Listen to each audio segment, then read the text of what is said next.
அதுதான் நல்ல அருமையான கேள்வி கேட்டீங்க. ஆட்சி மாறினாலும் காட்சி மாறல. இன்னைக்கு பாத்தீங்கன்னா ஒரு பக்கம் பவர் கட். நேற்றைய கூட ஊடகங்களை பார்த்திருப்பீங்க. சில மாவட்டங்களில் மின்சார பிரச்சனை, அதாவது மின்சார தடைகள். பாவம் இந்த வெயில் காலத்தில் ஒரு மின்சாரம் இல்லைன்னா எவ்வளவு சிரமம் இருக்கிறத அவங்க வீதிக்கு வந்து போராடியதெல்லாம் ஊடகங்களை பார்த்திருப்பீங்க. ஒரு பக்கம் பார்த்தீங்கன்னா பாலியல் வன்கொடுமைகள், இன்னொரு பக்கம் பார்த்தீங்கன்னா லாக்அப் மரணங்கள். இந்த லாக்அப் மரணங்கள் பொதுவாகவே ஆளுங்கட்சி எதிர்கட்சி. ஆளுங்கட்சி என்று சொன்னால் அவர்கள் போதை பொருட்கள் வைத்திருந்தால் அவர்கள் விசாரணை என்ற பேரில் விடுவிச்சிடலாம். தாவக இருந்தால் விடுவிச்சிருவாங்க.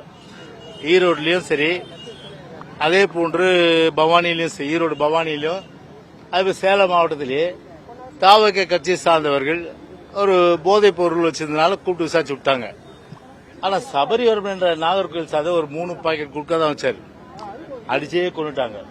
ஆனா இதுவரையில வந்து தமிழக முதல்வராக பொறுப்பேற்று இருக்கின்ற விஜய் எந்த ஒரு பிரச்சனைக்காவது ஒரு பத்திரிகையாளர் சந்தித்து அதனை விளக்கம் கொடுத்திருப்பார்களா? எந்த விளக்கமும் கொடுக்கவில்லை. பத்திரிகையாளர் சந்திப்பும் இல்லை. நாட்டில் என்ன நடக்குதுன்னு தெரியல. ஒரு அரசு இருக்குதான் தெரியல. அதிகாரியுடைய அரசு மாத்திரம் தான் இன்னைக்கு வந்து இருந்துட்டு இருக்கு. பல இடங்கள்ல அடிப்படை கட்டமைப்பு வசதிகள் வந்து இன்னும் வந்து மேம்படுத்தப்படாமல், இன்னும் வந்து பாத்தீங்கன்னா சாலை வசதி, தெருவிளக்கு வசதி, மின்சார வசதி, குடிநீர் வசதி, இப்படி எல்லா வசதிகளுக்கும் டெண்டர் இன்னும் போடலன்னா எப்போ இவங்க வந்து டெண்டர் ஃப்ளோட் பண்ணி எப்போ அடிப்படை வசதிகள் வந்து இன்னும் வந்து நிறைவேற்றுவாங்க? இப்போ மழைக்காலம் வேற வருது. மழைக்காலத்தில் ரோடு போட முடியுமா? முடியாது.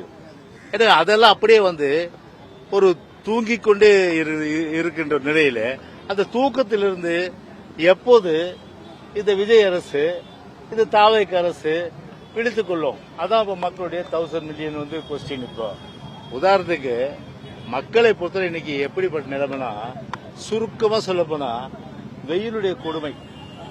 அந்த வெயிலுடைய கொடுமை தாழாம ஒரு தவளை என்ன பண்ணுமா, படம் எடுத்தும் ஆடு பாம்பு இருக்கு இல்லையா, அந்த பாம்பு நிழல்ல போய் இருக்குமா. பாவம். இப்படிதான் இன்னைக்கு தமிழ்நாட்டு மக்களுடைய அந்த நிலைமை, அந்த பரிதாபம்.